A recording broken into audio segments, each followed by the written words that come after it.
Now let's look at the practicality of what happens when you stop paying the banks. Yes, it is interesting. Let me tell you what happened to me. I have been in court in the High Court in Dublin more times in the last 12 months than I know how to count. It got to a point where I just stopped going. I've never been in court dealing with one of my own issues, or one of my own cases. I've only ever been in as what's known as a Mackenzie friend, which is a person that is speaking on behalf or representing or supporting a friend who is in the court. I've never had to go to court. I've never been able to find a way to get them to bring me into court. I phoned the parent TSB many times and left a message for my old friend Peter. I said, Peter, I'm waiting for the court date. Any chance? I'm ready. Peter won't take my calls. Peter stopped writing to me a long time ago. I got one letter from him 2 weeks ago. That's it. So here's what happens. It's very, very simple. And those of you who have any kind of debt at the moment, and a lot of this is addressed in the book at different levels.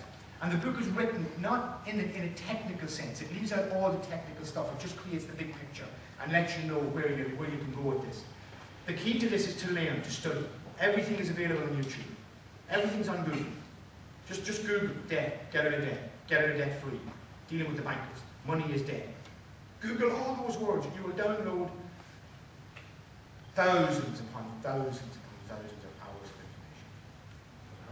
of information. How do you filter the rubbish from the good stuff?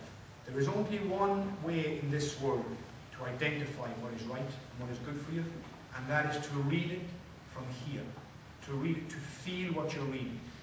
And your own inner guide, the spirit that is within you, the core of who you are, the energy of the ancestry, the lineage, the wisdom that you have, will speak and let you know, don't buy that. Or it'll cause you to put a question mark.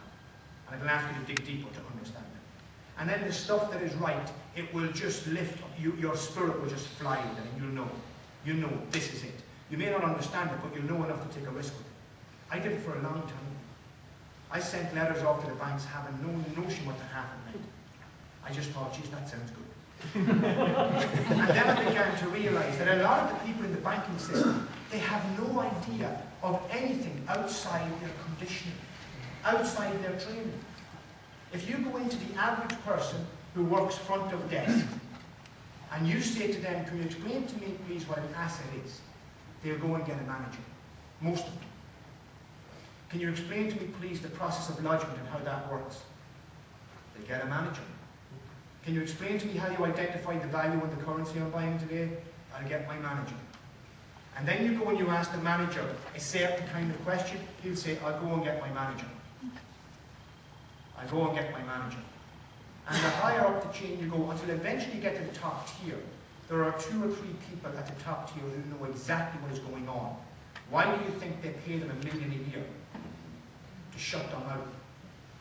They pay them $1 million a year because they sit back and say, I'm going to play this game because I am not risking what I've been given.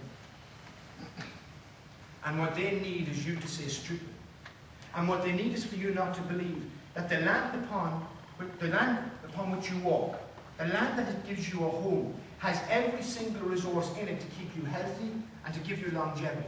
The same way you have within you every resource you need to find a way through the banking crisis and your debt crisis.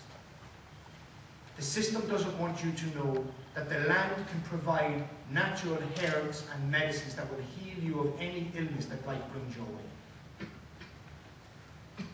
They don't want you to know that. Why? Because their business depends upon you buying the medicines that they finance, that are owned by the same people that own the finance. We're so conditioned that if you bring to someone a herb from the land, if you bring to someone a herb from the very land of this nation, they will tell you, Jesus, that's drugs. Jesus, I couldn't be touching that. Yet they'll consume every day steroid after steroid after steroid. We've forgotten. We are an indigenous people.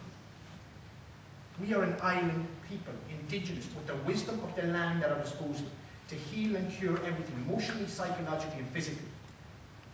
We are the expression of God's own self. How could we not have an answer to everything? Yet here we are, struggling and worrying about debt, money, a man-made something, and it has consumed our entire lives. How many of you have children? How many of you have children who have children? How are those children learning? What are those children learning? They are learning from watching you. Right now, your child is learning how to be afraid. That's all. Right now, your child is learning how to be in debt and to be obedient to the authority. That's all. Right now, your child is learning to shut up, sit back, and let the authority own and run their future. We live in a world where A's and B's and A pluses and B pluses have become more important. And we're teaching our children nothing about who they really are, or where they come from, or the capacity they have to grow their own food, so they don't need to rely on the bank in the first place, but to build their own homes. So what happens is very simple. The system sucks you in. You stop paying, and they send you a letter. Any of you get a letter from the bank, or you have one at home, go home and read it. You're going to discover two things. Number one, there are maybe 2 or 3 lines in that letter that are actually relevant to the situation. The rest is horseshit. And it's trying to scare you in to believing that if you don't do this, you're in trouble.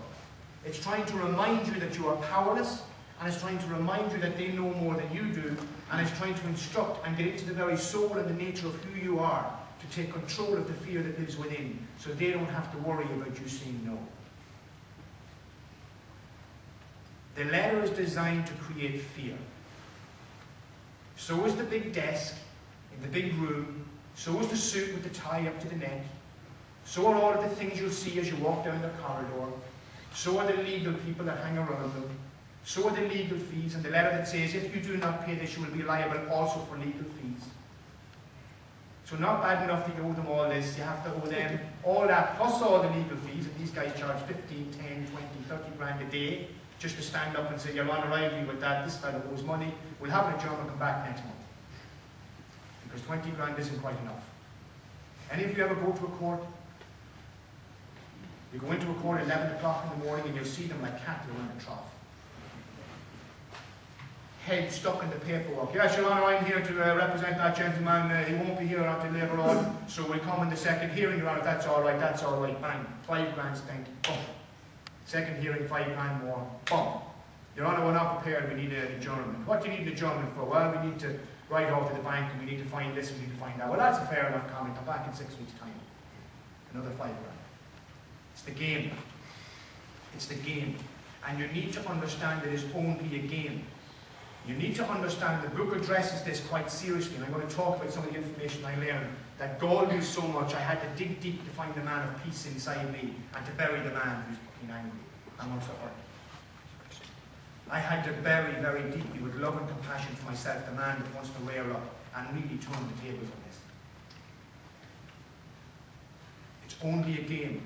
I had the joy of sitting, and I used the word joy sarcastically, I had the joy of sitting in the house of the judge of the Irish judiciary system.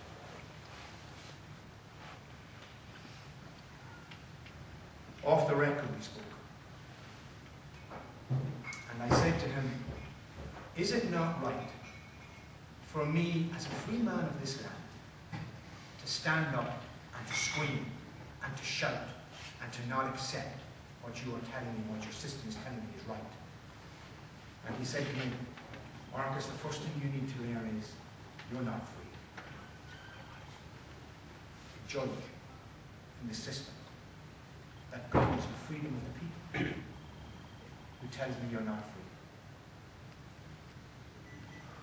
Do you know it is your constitution, in the constitution of your own country, that no law stands above you other than the law of God itself, including the law of the court?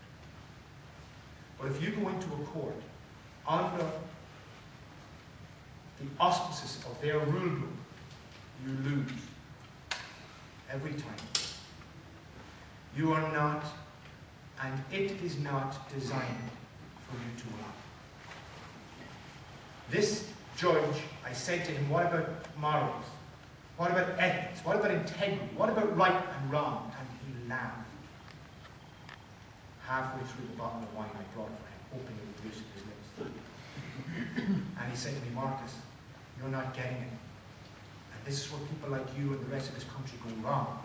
You think the court of law has something to do with right and wrong, good and bad, ethics and morals. It doesn't. The law is about the law.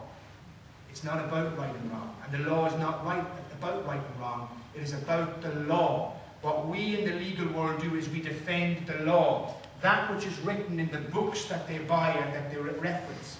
So if it is written in there, that is what we defend. And we don't defend it in the context of good or bad or right or wrong. We defend it in the context of the fact that that is the law and that is what we are here to defend. And what you may not realise is that every member of the legal system in Ireland is a signed member of the Law Society. They are signed in, sworn in to obey the rules and regulations, to above and beyond all things to honour the law, not you. The amazing thing about the legal system is, if I take the solicitor in and the solicitor is called Mary, and Mary is defending me because I'm not going to pay Irish Permanent or Permanent TSB any money, and Permanent TSB are over there arguing, guess what? It is very likely, very possible and most likely that they are also her client. Now who do you think gets the love? The bank with the millions or the little fellow with the loose change? It ain't going to be me. So even in the legal system, the level of conflict of interest is phenomenal. The judge hearing the case, who do you think he bought his house through? Where do you think he got the money? Who employs the judges of this land? We don't vote them in. They're employees, civil service, appointed by the government. Appointed by the government of Ireland, who now own and run the banks. I phoned at one stage, I'm going to go back to the legal in a moment, I phoned at one stage, many occasions, the Central Bank of Ireland. And I said, excuse me, the very first call I got through to the press office, these people are hired to answer the questions about the Central Bank. They're the gatekeepers. They're the people who shoo off people like you and me. And I asked them, who owns the Central Bank? Is it private or public? This is in the book. I couldn't believe they said it. Well, it's neither really.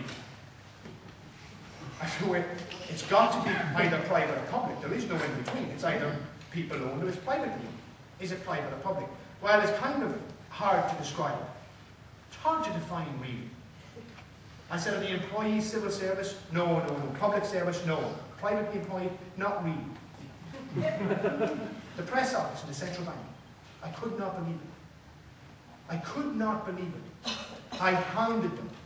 In the book there is a list of questions that were emailed to the Central Bank. Questions that if answered would blow the entire cap on the whole illusion. And they blatantly refused to answer. Blatantly refused. There are copies of the emails telling me to take a running job in the book. We got on to the Department of Finance. We asked the Department of Finance, will you answer these? They sent me an email back stating, we will not answer your questions. Now that's wrong. Apart from the fact that, according to their legal system, according to the rules and regulations of how government works, they must answer a question that is put before them by one of the people of the country. They cannot not. Of course, they write the rule book, so they do. So what happens is, you say to the bank, I'm not paying. And the bank say, well, that's okay. We don't mind if you feel that that's where you're at with this. We just send our negotiators out to help you understand it's important that you pay. And then comes the solicitor or the debt collector. One or the other. And in some cases, they're one and the same. So at one stage, I got a letter from MBNA, who was one of the 5 credit cards I had.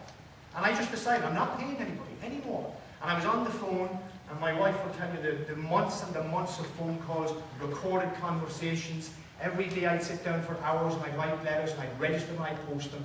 And I had files piling up high, and I was learning.